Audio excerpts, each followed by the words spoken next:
Everybody, welcome back to Game Week FC. What you're looking at right now is my Game Week 6 point total. As you can see, 52, slightly above average. I did some good things this week. Finally, Ollie Watkins. Guys, I had faith in Watkins. He finally delivered.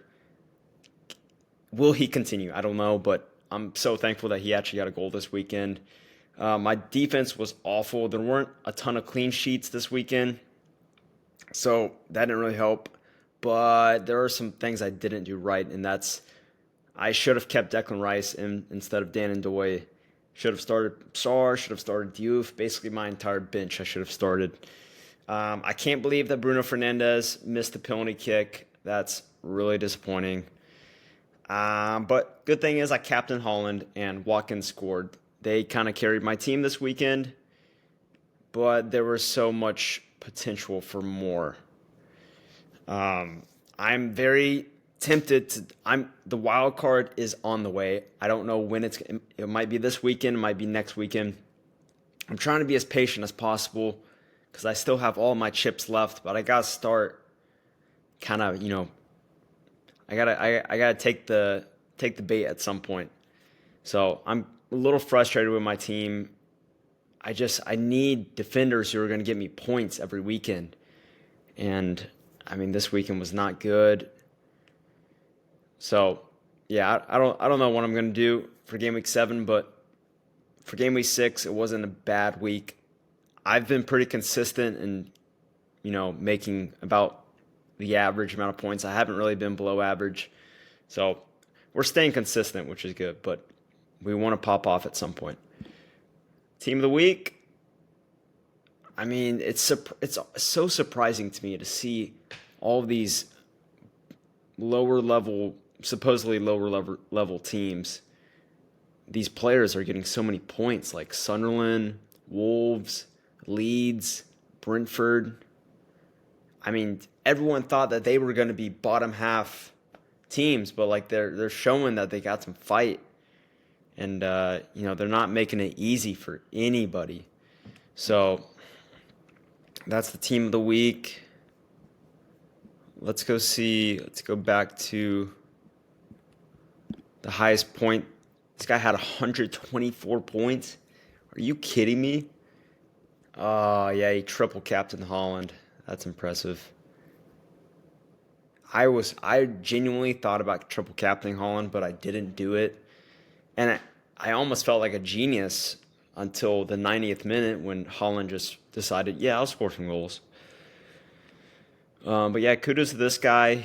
He had some high point defenders. He had Declan Rice, smart man. And he triple captained Haaland. So good job, Sensei team. You had a good weekend. Okay, let's move on to my differentials for Game Week 7. As you can see here, I've got a lot of guys from the same teams. I'm kind of targeting specific fixtures. Let's start with Bournemouth versus Fulham. I got Petrovic. He's only owned by 5.6%. Bournemouth, past 3 times they've played at home against Fulham, I don't know if all 3 have been clean sheets, but I know that 2 have. 2 of those games have been clean sheets. So this could definitely be a Bournemouth win plus a clean sheet. A lot of people might think otherwise. They might think there are going to be goals in this game. But Bournemouth's defense is pretty solid, and Fulham are not a very good team when they play away from home. So I wouldn't be shocked if Bournemouth got a clean sheet here. That's why I picked him, and he's only 5.6% owned. Verbruggen, I don't know how to say his name, 4.7% owned. Past couple times, Brighton have played at Wolves. They've had clean sheets. And I know Wolves have been scoring goals as of recently, but Brighton really need to get a clean sheet at some point. They've been just gifting goals. And I'm sure their coach is motivated to try to get this team to perform better defensively and to get a clean sheet at some point. And why not get it against Wolves? I mean, Wolves have shown that they're probably the worst team in the league. So, I mean, yeah, I could totally see a clean sheet here. So that's why I picked him. Next up, we got a Aston Villa. I think I'm gonna ride with their momentum going forward. And what better team to play after you get your first win of the season than Burnley? Matty Cash, 5.4%. This guy consistently starts for Villa, and I could definitely see him maybe picking up an assist, clean sheet potential. If you don't like him, you could go for Lucas Digne or Konsa. I think Villa defenders are. I like Cash because I mean Burnley could score. So if Burnley scores, then I think I would prefer a player that is a bit more attacking and has a little bit more threat. So that's why I picked Cash over Konsa. So hopefully Aston Villa gets a clean sheet, but I like Cash anyways. Next up, we got De Kuyper, 2.6%. He was highly owned at the start of the season, and then he kind of dropped off. But then he popped off recently against Chelsea and scored a goal. So I'm going to ride with him again against Wolves. I think, he's going to play again against Wolves. I think he's going to be an attacking threat. He could get an assist. I would not be surprised. Truffert, this guy is overlooked, 1.9%. He's in a Bournemouth defense that has shown that they're very capable. People doubted them at the beginning of the season, but they are very capable of defending. And he also, he's an outside back. He gives a little bit of threat. So I like him against Fulham. Next up, we got 4.0 mil defender. Look at that value. This guy has been absolutely unreal since he has come into this Sunderland side. Look at that. He's pretty much averaging, 7 points a game, just about. So I like Sunderland against Man United. You cannot trust Man United at this point. Mukiele will at least get defensive contribution points. I wouldn't be surprised if they got a shocking clean sheet against Man United, because United are just United. So next up, we got another very overlooked player, Michaelenko. He's been out for most of the season. Like, he's been kind of here and there.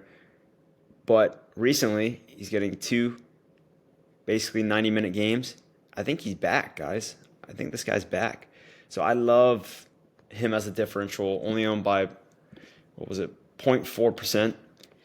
If you're looking for a guy that's not owned as much like Tarkowski is and O'Brien, you got Michaelenko here. He is absolutely a differential. Next up, we got Phil Foden against Brentford. I really like this play, 6.1%. He has 7 goals in 7 games against Brentford. I don't know if you guys remember, but he scored a hat trick against them. I don't remember which year it was, but it was probably 2-3 years ago. And he has a very good record against Brentford. So I like Phil Foden against them. I think he could absolutely get a goal or an assist.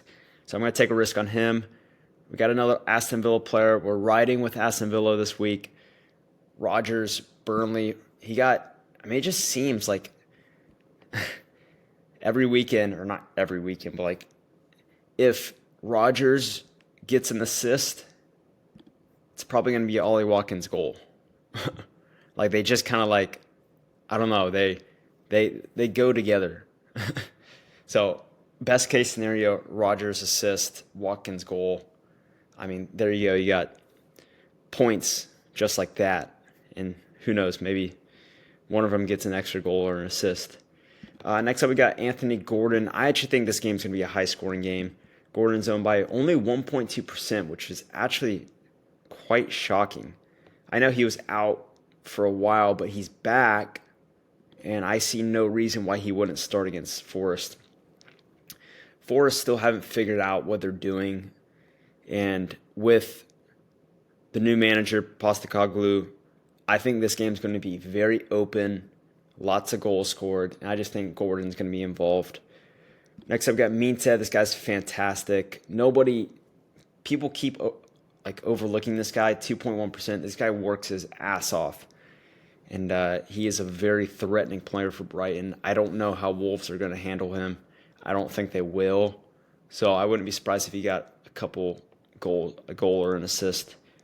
Next up, Xavi. This is another game that I think there's going to be goals in. 3.7% is kind of surprising. I thought he'd be owned by more. He is the creative clock for Tottenham, and I think it's only a matter of time before he gets, something. He creates something, gets points. So I like him against Leeds. I think that's worth the risk. Once again, Ollie Watkins, Burnley, 9.8%. His ownership has dropped. I'm gonna buy. I would buy him right now. Honestly, I think he scored a goal. His confidence is back up. Now he gets to play Burnley at home. I'm buying onto the Villa train. I don't care. Voltamade, whatever. He's been pretty surprisingly good for Newcastle. He's gotten 2 goals in 3 games. And once again, I think there's going to be goals against Forest, so that's why I'm plugging him in. Why not? He was 7 mil, now he's 7.1 mil. You can see his values rising a little bit. And lastly, we got Evan Nielsen, 3.3% owned against Fulham. Once again, I see that as a valuable fixture for Bournemouth. I definitely lean towards Bournemouth in that game. Could be goals, maybe not, but sure, Evan Nielsen wants to get on the score sheet. It's been a while since he's gotten a goal. 3 games, I guess that's not that long, but I think he could absolutely get back on the score sheet here. So, guys, that's all I got for you. Those are my differentials, and you saw my team from this past week. I will make another video or a short and show you guys what my team will look like going into match week 7. So, guys, as always, I appreciate you. Make sure you like, subscribe. It means the world. So we'll be cranking out more videos this week. And love you guys. I will see you next time. Adios.